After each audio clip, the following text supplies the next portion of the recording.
This is Lights 126 Reloaded. Like any franchise, Transformers has its failures and its hits. There is no sequel to Transformers 1 anytime soon. Even though it has received mostly positive reviews, the movie flopped. And that is enough to signal studios not to continue anything with this.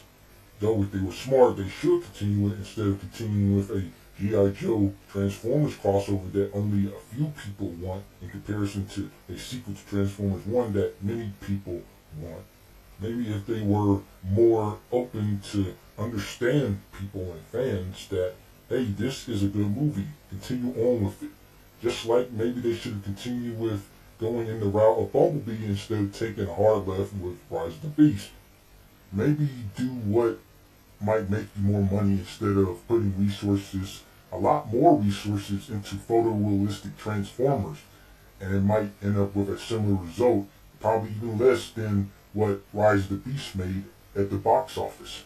Is that what you want, Paramount, for a movie to probably make even less than Rise of the Beast, having to make photorealistic Transformers that is expensive and connect that with a franchise that has even a less guarantee for bringing people in? Remember what happened with Snake Eyes G.I. Joe Origins? It might get G.I. Joe fans into seats, but think about Rise of the Beast that tried to introduce the Maximals, yes, the characters that a pocket of Transformers fans understood, but the movie didn't really deliver them as they should have delivered them. So now you have to juggle in two franchises in one movie. So you're willing to spend more money on a movie like that because the CGI will be more expensive than an animated sequel to a movie that has much more approval than Rise of the Beast. You see, with decision making like this, is probably the reason why Rise of the Beast probably being as average as it is, and why Transformers 1 didn't get the recognition it should have gotten. Maybe there should have been a Transformers movie based off of Fall of Cybertron or War for Cybertron. Shoot, if he was able to convert Fall of Cybertron and turn that into a movie, it would have been much more anticipated. There would hardly be any hesitation.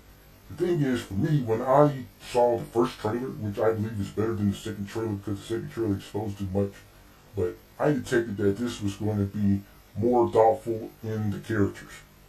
I detected that. So I had a good feeling from the first trailer.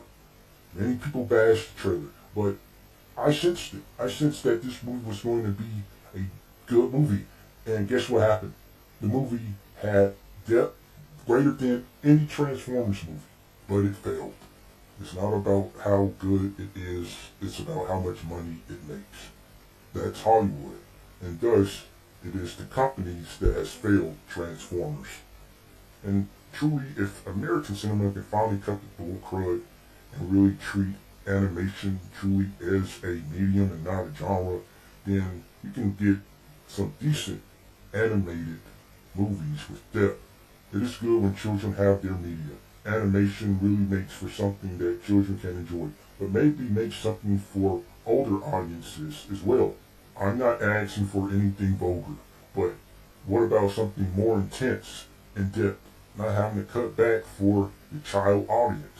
Think about if Fall of Cybertron was actually made into a movie. I believe it would have been highly anticipated.